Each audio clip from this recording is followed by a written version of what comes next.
Assalamualaikum warahmatullahi wabarakatuh. Halo teman-teman, kembali lagi bersama kelompok Aul dan kelompok Fikri.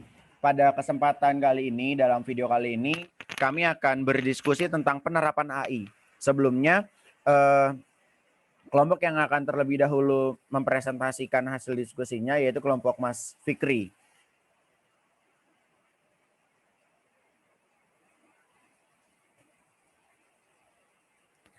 Oke.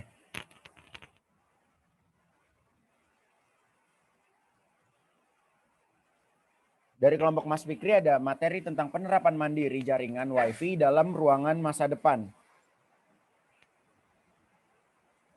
Sebelumnya perkenalkan dari kelompok Mas Fikri ada saya sendiri Ahmad Surya Baihaqi dengan NIM 4111418011. Kemudian ada Mas Fajri Novar dan Winadi. Mas Fajri bisa melambaikan tangan mungkin? Oke, Mas Fajri. Kemudian yang terakhir ada Mas Aulia Fikri Furkon. Mas Fikri bisa senyum atau melambaikan tangan mungkin? Oke. Selamat datang teman-teman. Kita mulai materi dimulai dari latar belakang. Proyeksi masa depan menunjukkan bahwa IEEE 802.11 atau WiFi akan membawa lebih dari 50% lalu lintas data global.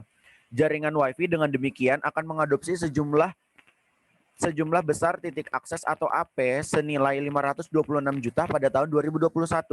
Algoritma optimasi WiFi muncul dalam literatur untuk mendukung penyebaran dalam ruangan dengan cara perencanaan perangkat lunak dan aplikasi seluler uji kecepatan untuk menyediakan peta, cakupan, dan mengusulkan lokasi AP yang optimal. Meskipun ada upaya berkelanjutan untuk mengoptimalkan lokasi AP yang di backhaul berkabel, diperlukan pendekatan baru untuk memperluas pengoptimalan single hop ke kasus multi hop di mana lokasi extender dipertimbangkan. Menggabungkan dampak dari tetangga yang tidak terkoordinasi yang mungkin membuat node tersembunyi menghasilkan penerapan yang kurang optimal dan pertimbangan ke parameter QoS. Tujuan makalah ini untuk pertama kalinya dalam literatur memperkenalkan lingkungan dan membangun pengetahuan yang diperlukan yang dapat digunakan untuk dua hal. Yang pertama menilai optimalitas posisi saat ini dan yang kedua mengusulkan posisi baru kepada pengguna akhir. Kontribusi utama makalah ini dapat diringkas sebagai berikut. Yang pertama, mengusulkan kerangka AI umum untuk penerapan mandiri berdasarkan CBR atau Case Based Reasoning, di mana basis pengetahuan atau KB sering diadaptasi dan digunakan dalam mengoptimalkan lokasi extender. Kemudian yang kedua, optimasi spesifik masalah dan teknik pembelajaran semi supervised diperkenalkan untuk mengisi KB atau basis pengetahuan tadi dengan tindakan berkualitas tinggi untuk mengadopsi arsitektur multi hop dengan backhaul nirkabel. Yang selanjutnya ada hal-hal yang terkait dengan WiFi. Pekerjaan yang terkait pada penyebaran WiFi bertujuan untuk menemukan jumlah minimal AP dan lokasi optimal yang baik secara manual atau berdasarkan perangkat lunak. Yang pertama, mengacu pada penggunaan alat perangkat keras uji untuk melakukan survei situs untuk lingkungan dalam ruangan. Pendekatan terakhir menggunakan model kehilangan jalur dalam ruangan. Peta lalu lintas dan letak bangunan, misalnya jumlah ruangan dan jenis dinding. Dan secara berulang menambah atau menghilangkan AP di berbagai lokasi menggunakan teknik pengoptimalan seperti GA atau genetic algorithm atau heuristik terpandu untuk mengoptimalkan fungsi biaya tertentu, misalnya jumlah AP yang diterapkan. Selanjutnya ada pernyataan masalah. Pengguna yang terhubung langsung ke AP akan berbagi sumber daya dengan extender. Oleh karena itu, penempatan extender yang kurang optimal tidak akan secara efisien memanfaatkan sumber daya AP yang menurunkan total throughput jaringan. Dengan demikian, operator jaringan atau pengguna dapat menggunakan extender dalam posisi yang meningkatkan cakupan AP, tetapi tidak serta-merta meningkatkan kapasitas di sisi pengguna karena kapasitas backhaul yang rendah, yaitu antara AP dan extender.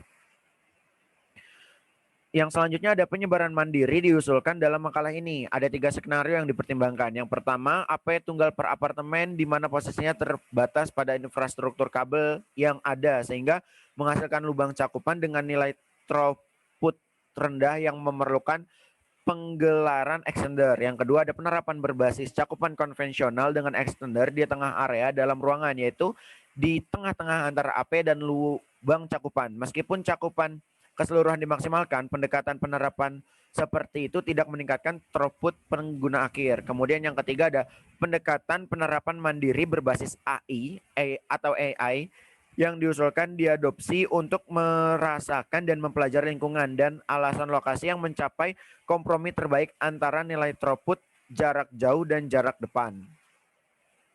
Gambaran umum AI atau Artificial Intelligence diadopsi untuk memodelkan jaringan seperti pada gambar di bawah ini. Penerapan AI CBR untuk mandiri. Dalam makalah ini kami mengadopsi kerangka kerja AI berbasis CBR yang ditunjukkan pada gambar 2 atau gambar yang ada. Secara fundamental bergantung pada basis pengetahuan atau KB yang menyimpan kasus sebelumnya yang dimana kasus itu 3 kali dari problem, action, dan fitness.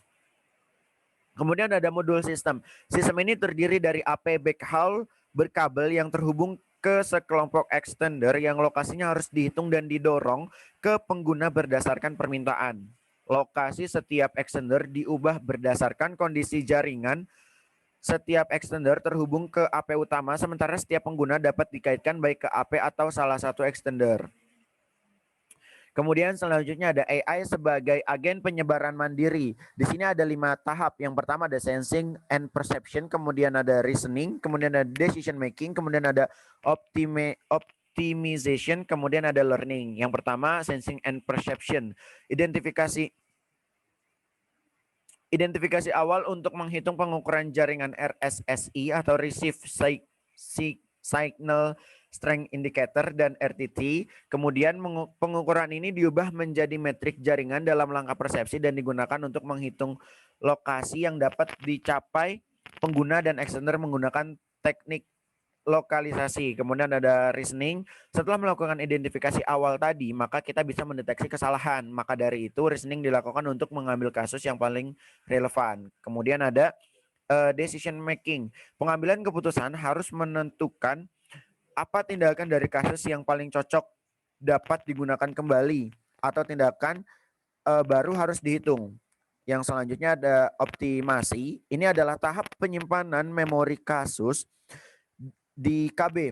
2 strategi yang akan digunakan yaitu exploitation dan exploration, serta diakhiri dengan action generation. Dan yang terakhir ada learning. Tahap terakhir learning melibatkan uji simulasi nyata dan melakukan revisi dan penyimpanan memori kasus baru di dalam KB.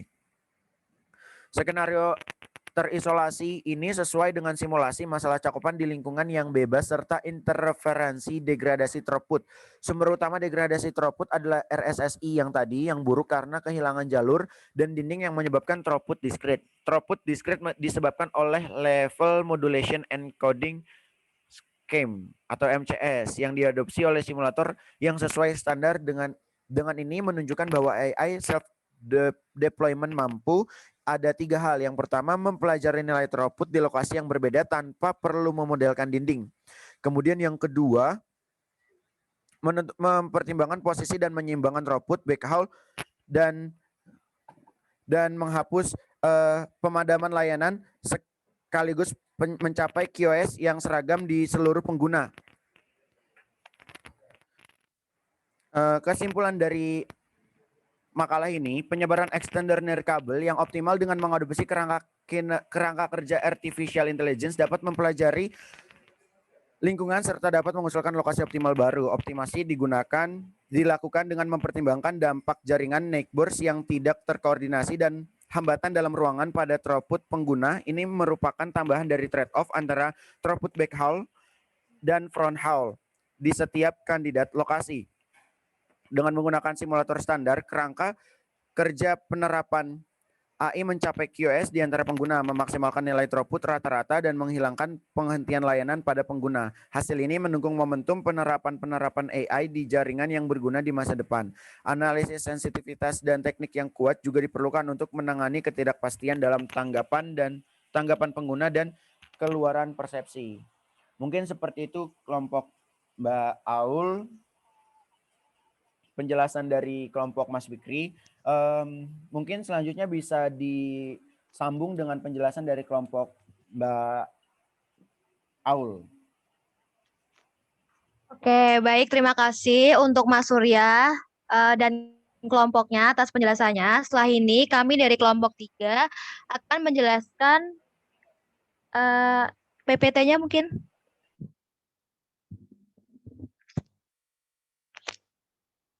Oke, kami akan menjelaskan evaluasi kegunaan aplikasi mobile health dari perspektif AI di daerah pedesaan Pakistan.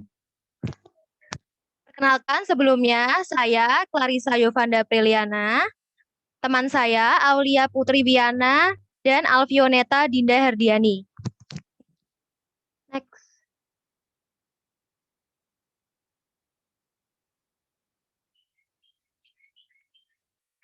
Yang pertama ada studi kasus. Kesehatan tidak hanya memberikan potensi ekspansi ekonomi, tetapi juga kebutuhan dasar negara. Lebih dari 1 dekade perawatan kesehatan global menarik perhatian lembaga dan organisasi untuk memberikan layanan perawatan kesehatan yang memenuhi kebutuhan populasi di negara berkembang. Selama beberapa tahun terakhir, dari sistem komputer besar-besaran hingga tablet berbiaya rendah, teknologi memiliki kemampuan komputasi yang terdesentralisasi dan modifikasi dalam arsitek sistem perawatan kesehatan.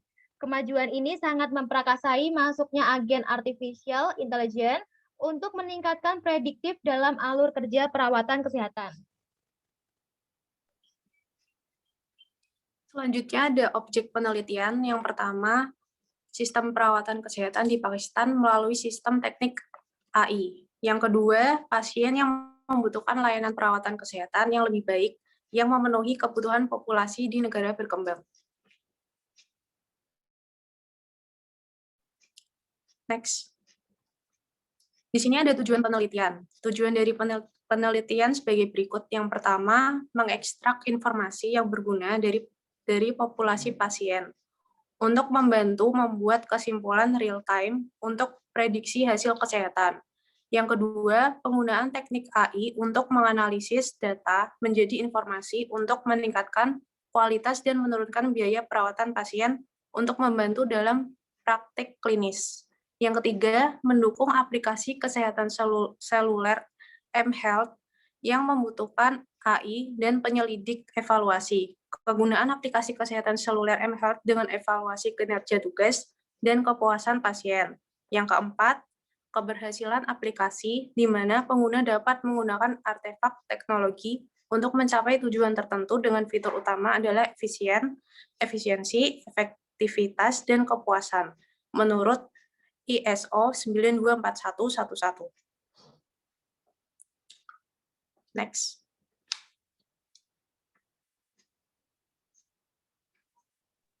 Selanjutnya adalah metode penyelesaian. Yang A yaitu deskripsi sistem. Pharmapedia Pakistan yaitu aplikasi perawatan kesehatan seluler yang dapat diunduh oleh pengguna di Pakistan melalui Google Play.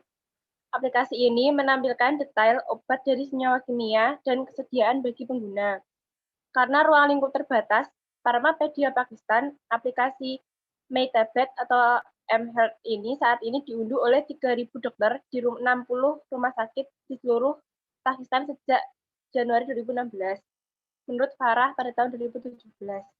Selain itu, selain fitur interaksi dengan pasien, aplikasi ini juga membuat daftar dokter yang direkomendasikan untuk bisa diakses kapan saja. Next.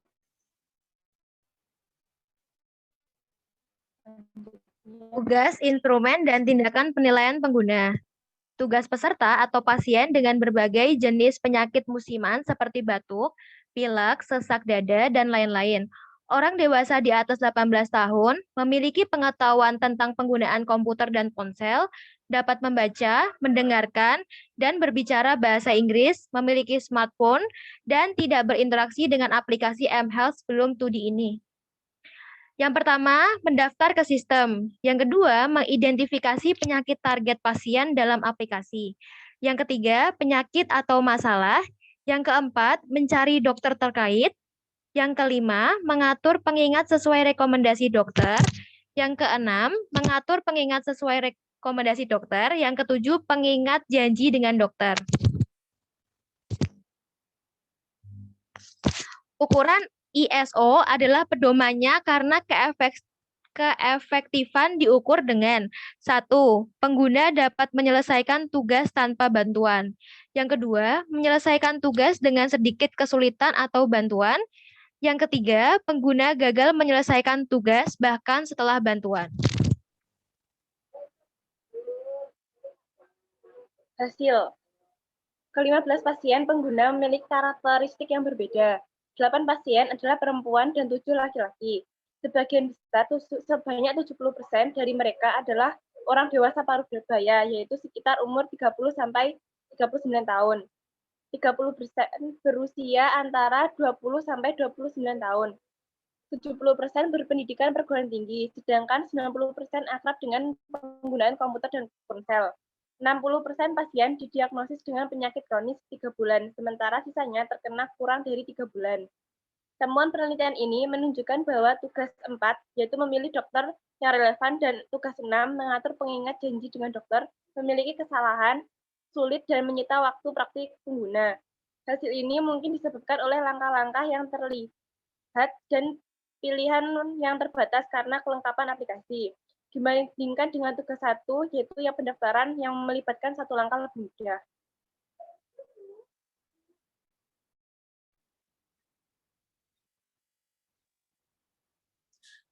Kesimpulannya, temuan studi berfungsi sebagai contoh untuk model evaluasi kegunaan dengan kepuasan kegunaan yang dirasakan baik, dan hampir sepertiga penggunaan menilai kegunaan aplikasi yang buruk. Hasilnya menunjukkan data objektif untuk pengembang dan koreksi yang dibutuhkan secara langsung. Penelitian ini menggunakan pendekatan kuantitatif sistematis dengan mempertimbangkan perbedaan kebutuhan pengguna yang berinteraksi dengan aplikasi mHealth. Studi ini menggunakan metode standar ISO untuk mengukur efektivitas, efisien, dan kepuasan dengan alat yang divalidasi seperti instrumen SUS. Hasil dari penelitian ini akan mempengaruhi kegunaan aplikasi mHealth dan pengalaman penembang di masa depan.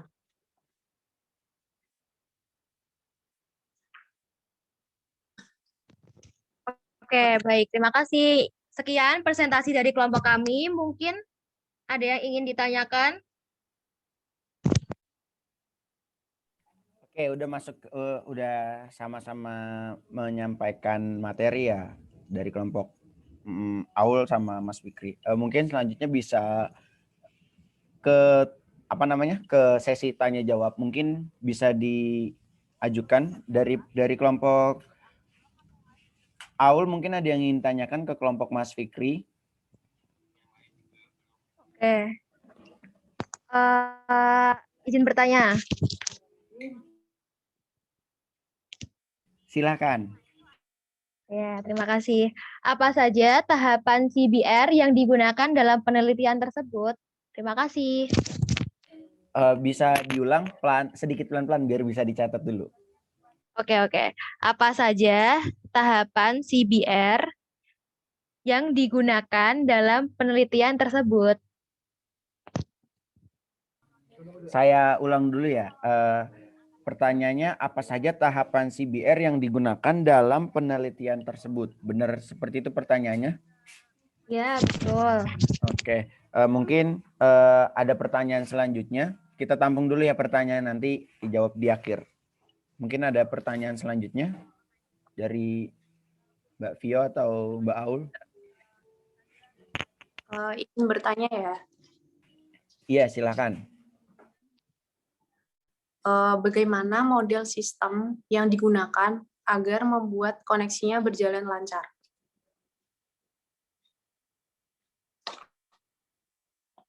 Tadi bagaimana model sistem yang digunakan agar membuat koneksinya berjalan lancar? Oke, bagaimana model sistem yang digunakan agar membuat koneksinya berjalan lancar? Seperti itu pertanyaannya Mbak Vio? Ya. Oke, Saya tampung dulu. Mungkin ada pertanyaan lagi atau sudah cukup? Sudah cukup. Oke, sudah cukup ya. Karena pertanyaan dari kelompok Aul sudah cukup, untuk menjawab saya serahkan kepada Mas Fajri dan Mas Aulia Fikri untuk menjawab pertanyaan. Tadi pertanyaan yang pertama, ada 2 pertanyaan. Pertanyaan yang pertama itu apa saja tahapan CBR yang digunakan dalam penelitian tersebut? Kemudian pertanyaan kedua, bagaimana model sistem yang digunakan agar membuat koneksinya berjalan lancar? Monggo, Mas Fajri, Mas Fikri, siapa yang ingin menjawab pertanyaan pertama? Silakan. Mas Fikri kayaknya mau jawab. Monggo, Mas Fikri dulu. Monggo, Mas. Silakan. Pertanyaan pertama, apa saja tahapan CBR yang digunakan dalam penelitian tersebut?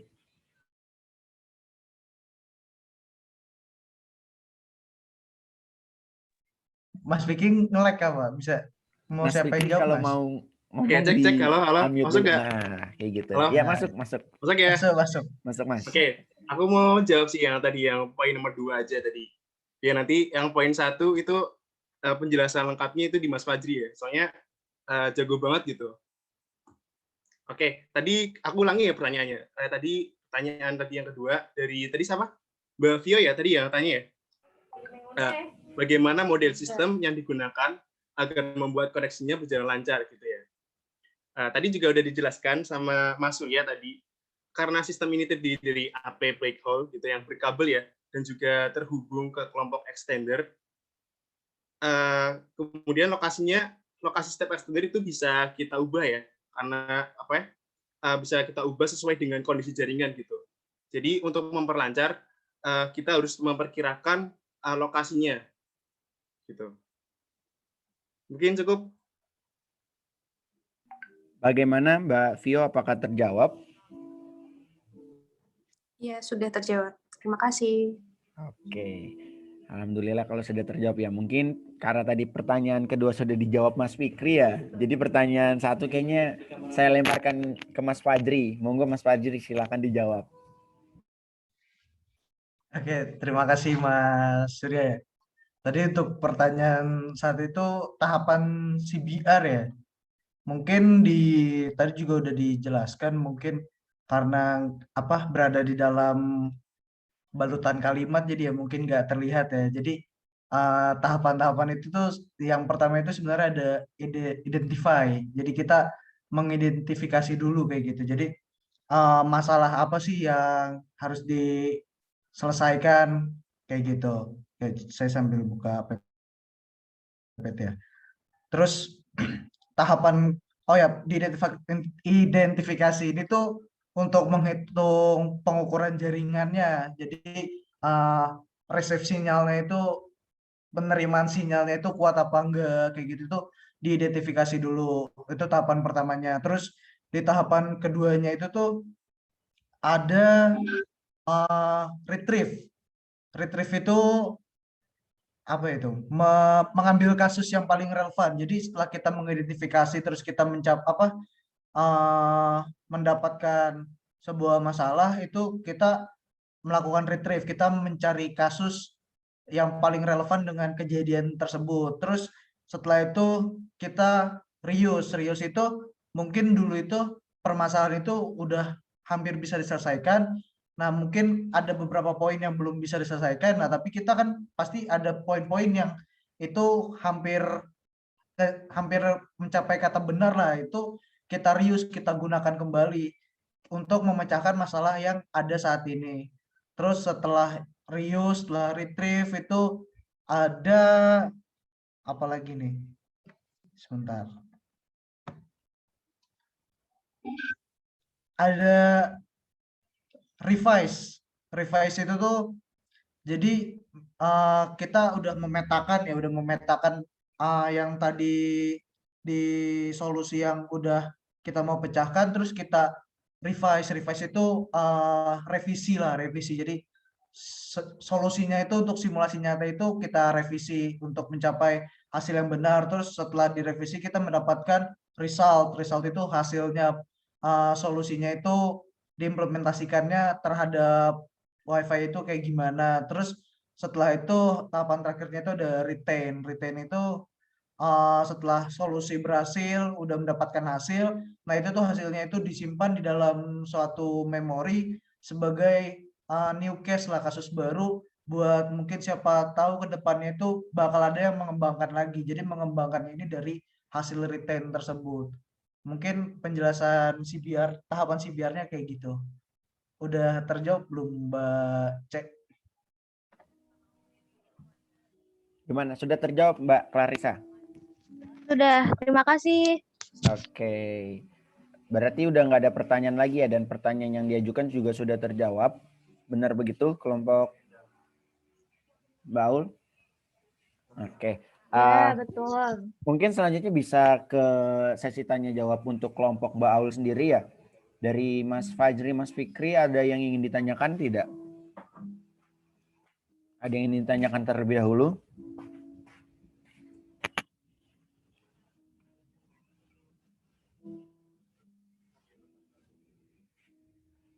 Oke, mungkin untuk mendahului saya ingin bertanya terlebih dahulu ya. Berdasar yang tadi sudah disampaikan oleh kelompok Mbak Aul, saya punya satu pertanyaan. Itu mengapa pedoman ISO yang digunakan dalam penelitian tersebut? Perlu saya ulang?